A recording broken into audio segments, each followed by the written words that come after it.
تیاریاں مکمل کر لی گئی ہیں اور اس وقت بلاول بھٹو زرداری نیوز کانفرنس سے خطاب۔ آپ سب کا بہت مہربانی ہے، آپ آج اپنا ویکینڈ سے ٹائم نکال کے یہاں آئے ہیں، لیکن جیسے کہ آپ جانتے ہو کہ آج 25 جولائی اور 25 جولائی جو ہے وہ اب پاکستان میں ہمیشہ کے لیے ایک بلیک ڈے کے طور پہ منایا جائے گا۔ خود اس 25 جولائی پہ جس طریقے سے اس سلیکٹڈ ہائیبرڈ نظام کو لے کر آیا گیا اس کا نتیجہ، اس کا نقصان آج سارے پاکستان کے سامنے ہے، اور اس دن کو منانا بڑا ضروری ہوتا۔ اگر ہم کووڈ کے دور میں نہ ہوتے تو اس وقت پاکستان کے سارے سیاسی جماعتیں سڑکوں پہ ہوتے اور اس سیاہ دن کو، اس بلیک ڈے کو منا رہے ہوتے۔ جس طریقے سے یہ سلیکشنز کروائے گئے، ہمیں سب یاد ہے کہ کیسے پاکستان کی تاریخ میں پہلی بار 2018 کے الیکشن میں پورے پاکستان میں آپ کو تین دن تک انتظار کرنا پڑا اپنا ریزلٹس لینے کے لیے۔ ہمیں یاد ہے کس طریقے سے یہ جو سارے کے سارے ریزلٹس لے کر آئے تھے، ان کا کوئی لیگل سٹینڈنگ نہیں ہے، اور وہ اس لیے کہ آپ کا جب ووٹ کاؤنٹ ہوتا ہے تو ہر کینڈیڈیٹ کا حق ہے کہ ان کا پولنگ ایجنٹس پولنگ سٹیشنز میں بیٹھے ہو، وہ اس کاؤنٹ کو سپروائز کریں۔ اور جیسے آپ سب کو پتا ہے، پاکستان بھر میں پولنگ ایجنٹس کو پولنگ سٹیشن سے باہر نکالا گیا تھا۔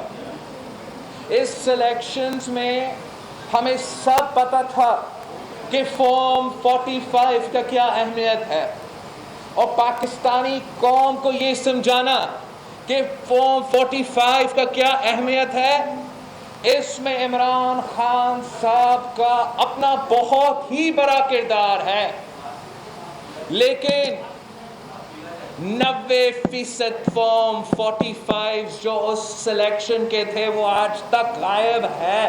غائب اگر نہیں ہے تو اس میں پولنگ ایجنٹس کے سگنیچرز نہیں ہیں۔ اگر پولنگ ایجنٹس کے سگنیچرز نہیں ہیں تو اس کا کیا لیگل سٹینڈنگ ہے؟ جس طریقے سے ہمارا ادارے اس الیکشنز میں متنازع ہوئے، ماضی میں کسی الیکشن میں ہمارے ادارے اتنے متنازع نہیں ہوئے تھے۔ یہ پاکستان کا شاہد واحد الیکشن تھا، پہلا الیکشن تھا جس میں ہر پولنگ سٹیشن میں باہر اور اندر ہمارا فوج کو کھڑا کر دیا گیا۔ اس الیکشن سے پہلے Pakistan Peoples Party national assembly میں نہیں، نیشنل اسمبلی ختم ہو چکا تھا، سینٹ میں پارلیمان میں اور پارلیمان کے باہر اس ایشو پہ ایجیٹیٹ کرتا رہا کہ اگر آپ نے سیکیورٹی دینا ہے تو سیکیورٹی کے حد تک آپ باہر کھڑا ہو سکتے ہیں، اندر کھڑا ہونے کا کیا قانونی، آئینی یا لاجیکل جہاز بنتا؟ جبکہ آپ نے جب دہشت گردی عروج پہ تھا، جب 2007 کے الیکشنز چل رہے تھے، جب پاکستان کے سڑکوں پہ پاکستان کے عوام کا خون بہہ رہا تھا، جہاں پاکستان کے ہر صوبہ میں شہید محترمہ بینظیر بھٹو کے شہادت کے بعد آگ جل رہا تھا، اس ماحول میں جب آپ نے الیکشنز کیے تھے تو تب ہر پولنگ سٹیشن کے اندر اور باہر فوج نہیں تھے۔ جب آپ نے 2013 کے الیکشنز کیے تھے تب بھی دہشت گردی کا خطرہ تھا، تب بھی ہمارا کینڈیڈیٹس اغوا ہو رہے تھے، تب بھی آپ نے ہر پولنگ سٹیشن کے اندر اور باہر فوج کو کھڑا نہیں کیا تھا۔ لیکن پتہ نہیں کیوں، جبکہ ضیاء الحق کے دور میں نہیں ہوا، جبکہ مشرف کے دور میں نہیں ہوا، ہمارا سمجھ سے باہر ہے کہ کیوں عمران خان کے لیے یہ سٹیپ لیا گیا۔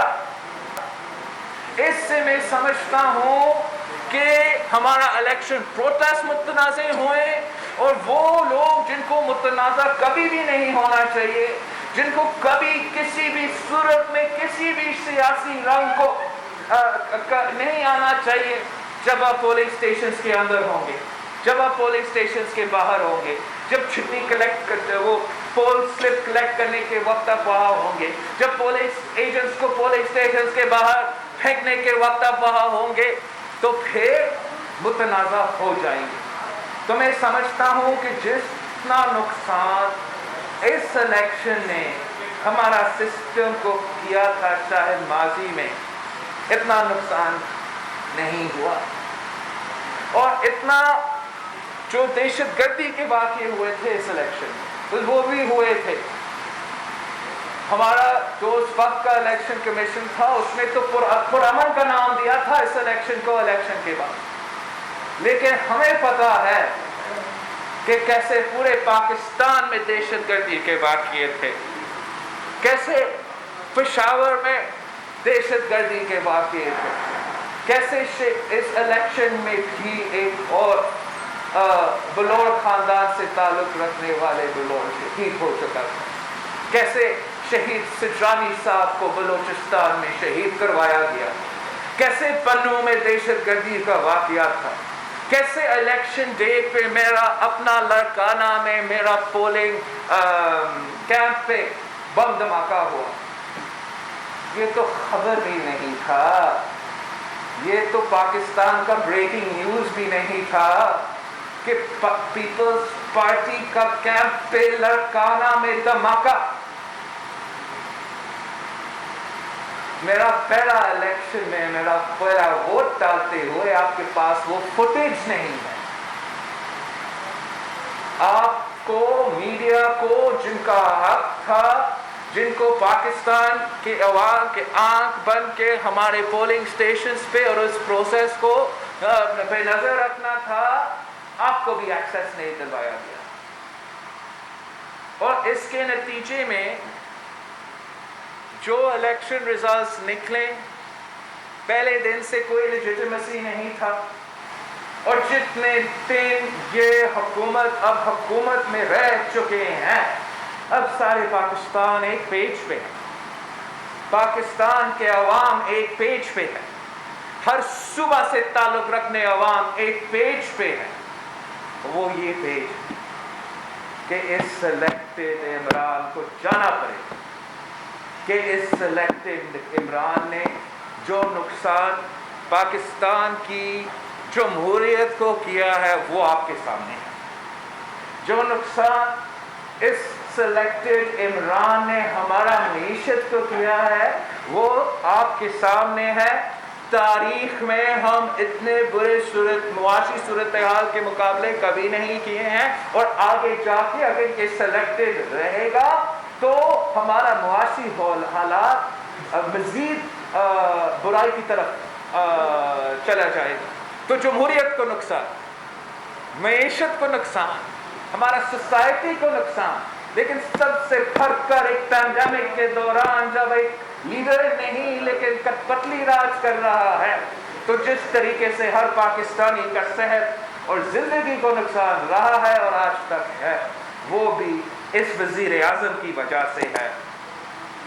ایک بڑا وجہ سپوزٹلی اس وزیر اعظم کو لے کر آنا وہ یہ تھا کہ ہم نے ایک کرپشن فری پاکستان بنانا، ایک کرپشن فری پاکستان بنانا تھا، اور اگر آپ صاف شفاف صادق اور امین عمران خان صاحب کو بس اس کو وزیر اعظم کی کرسی پہ بس بٹھا دینا تو 90 دن کے اندر ہی اندر پاکستان میں کرپشن ختم ہونا۔ اب آپ پوچھے عوام سے، پاکستان کے عوام سے، آج نیا پاکستان میں کتنا کرپشن ہو رہا ہے، نیا پاکستان میں کتنا کرپشن ہو رہا ہے؟ ٹرانسپیرنسی انٹرنیشنل سے پوچھے، ٹرانسپیرنسی انٹرنیشنل میں تو ایک سیاسی جماعت کو میرا رائے ہوگا، لیکن ٹرانسپیرنسی انٹرنیشنل کا اپنا انالیسس ہے کہ جو کرپشن نیا پاکستان میں سلیکٹڈ دور میں ہوا ہے، پاکستان کی تاریخ میں اتنا کرپشن نہیں ہے۔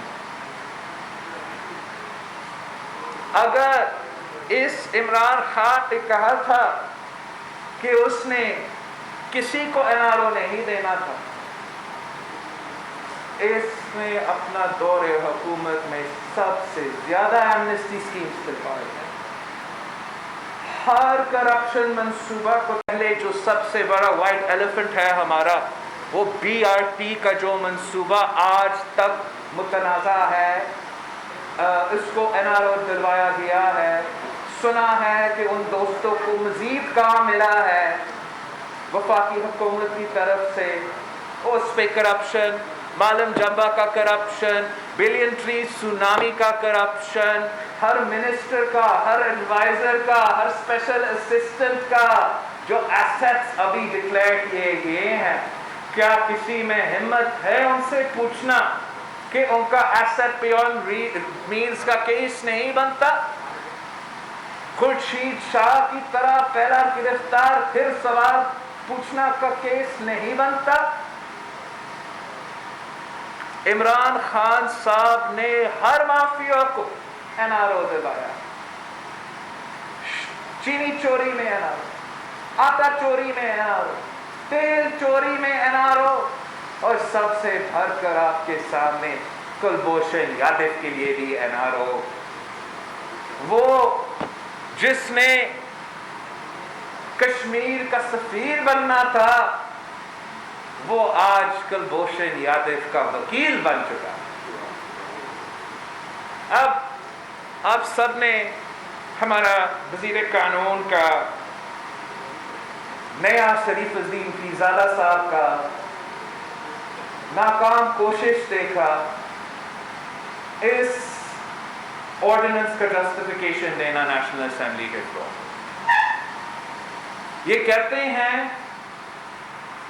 کہ یہ انٹرنیشنل کورٹ کے جو جورسڈکشن ہے اس کی وجہ سے وہ یہ کام کرتے ہیں۔ ایک تو اگر میں ایک سیکنڈ کے لیے بھی یہ مانتا ہوں کہ آپ صرف اور صرف انٹرنیشنل جسٹس کے لیے یہ کام کر رہے تھے، تو وہ انٹرنیشنل کورٹ آف جسٹس کا کام تو آرڈیننس سے پورا ہوا نہیں۔ آپ نے پھر کیوں اسلام آباد ہائی کورٹ میں جا کے اس کا ایڈوکیٹ کے لیے درخواست کرتا ہے؟ حکومت پاکستان کا درخواست، اس سوال کا جواب ان کے پاس نہیں ہے۔ یہ کہتے ہیں کہ قانون میں کہیں نہیں لکھا کہ ہمیں اپوزیشن سے بات کرنا تھا۔ جی بالکل، قانون میں کہیں نہیں لکھا ہے کہ اپوزیشن سے بات کرنا تھا۔ اگر آپ نے اپوزیشن سے بات نہیں کرنا تھا تو اپوزیشن کے بغیر پاس کر کے دکھائے۔ یہ قانون میں نہیں لکھا ہے کہ اپوزیشن سے بات کرنا ہے، لیکن آپ کا آئین میں لکھا ہے جب نیشنل اسمبلی سیشن چل رہا ہے آپ کو فوراً آرڈیننس کو پیش کرنا پڑتا ہے۔ نیشنل اسمبلی پاکستان 15 تک مل رہا تھا، یہ آرڈیننس مئی 20 پہ لے آیا تھا۔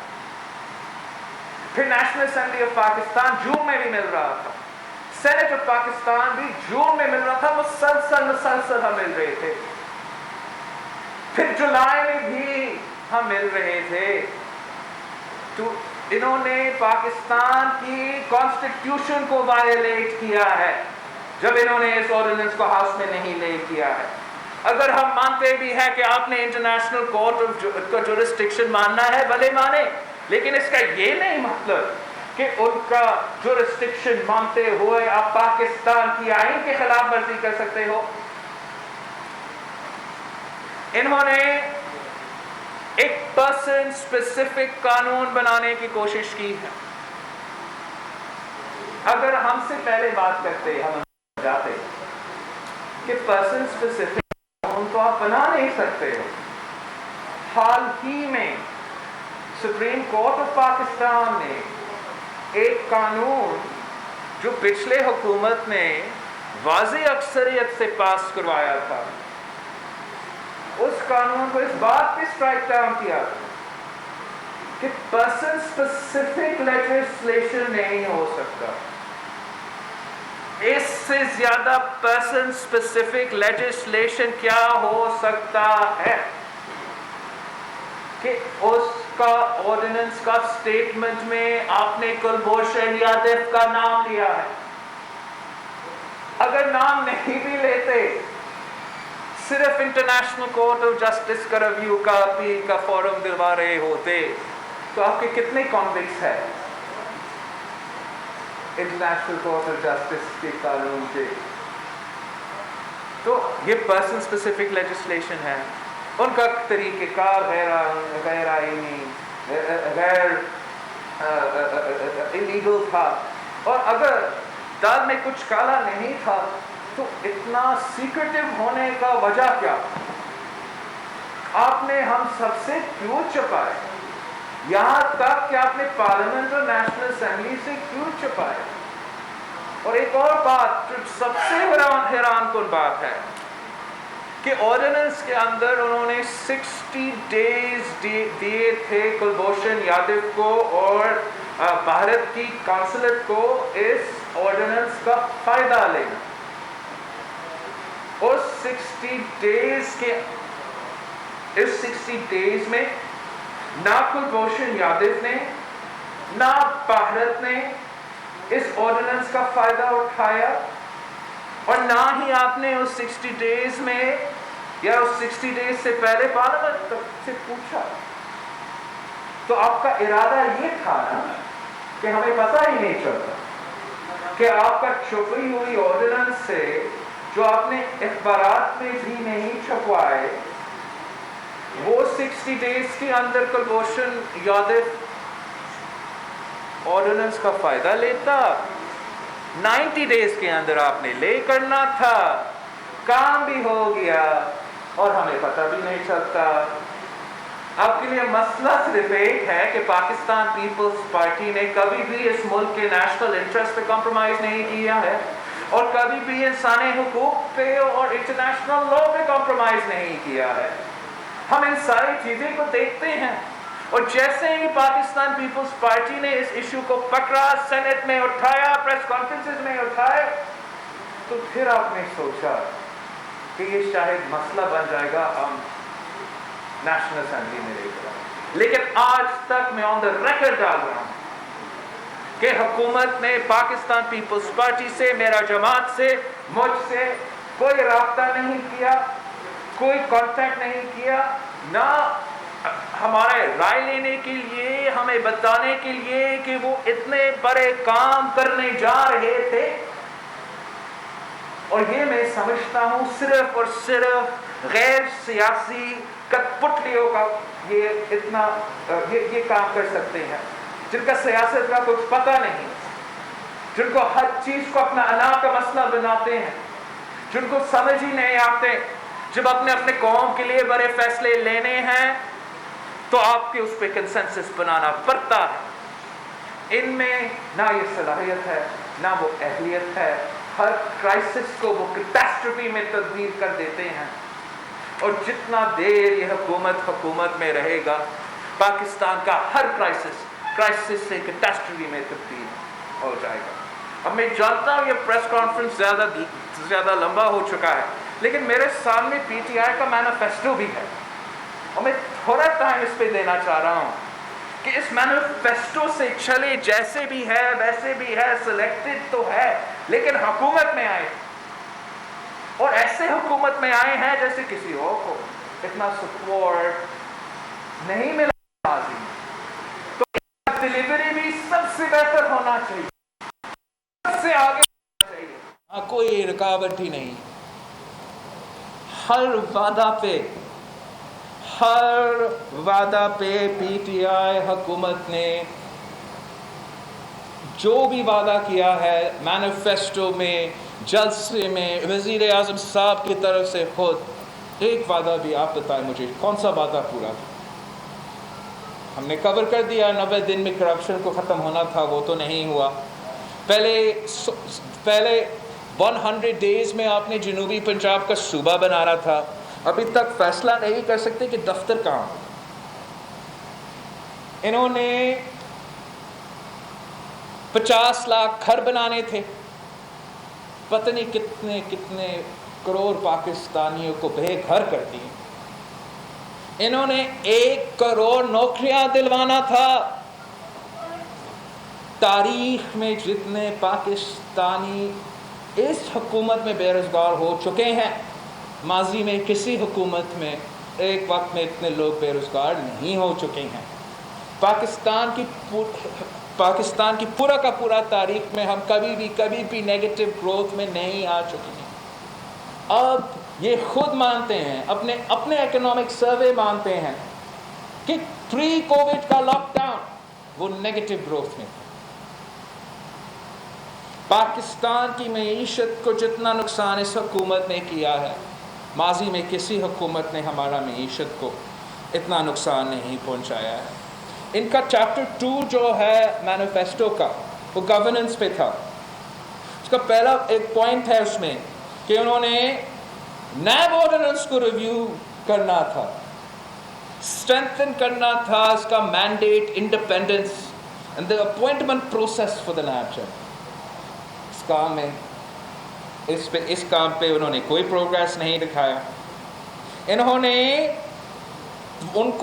نے پورا پاکستان کو ٹرانسفارم کرنا تھا by devolving power and decision making to the people through an empowered local government. جب سے پی ٹی آئی کی حکومت میں آئی ہے، جہاں چاہے خیبر پختونخوا میں ہو، چاہے پنجاب میں ہو یا ان کا اتحادی ہو بلوچستان میں، ان کا پہلا کام کیا تھا؟ لوکل گورنمنٹ کا ان کو مڈ ٹرم مکمل ٹرم بھی پورا کرنے نہیں دیا، اس نظام کو ہٹانا. اور آج تک آپ کا تو لوکل گورنمنٹ کا نظام ہی نہیں ہے. ڈیولوشن اور لوکل ڈیسیجن میکنگ تو دور کی بات ہے. اور میں فخر کے ساتھ کہہ سکتا ہوں کہ سندھ میں آج پہلی بار اگست کے مہینے میں انشاءاللہ تعالی ہمارا جو پورا سندھ کا لوکل گورنمنٹ کے نظام ہے، جس میں کچھ جگہ میں میرے مخالف کی بھی حکومت، جہاں میرا کیپٹل شہر میں میرا مخالف کا حکومت ہے، میں فخر سے کہہ سکتا ہوں بہتری کی گنجائش ہوگا میرا لوکل باڈی کا نظام ہے. لیکن میں فخر کے اس کہہ سکتا ہوں کہ میں پاکستان میں واحد وہ صوبہ ہے جہاں میرا لوکل گورنمنٹ اپنا ٹرم مکمل کرے گا. اور یہ اس سلیکٹڈ دور میں ایک جمہوریت کی جیت ہے.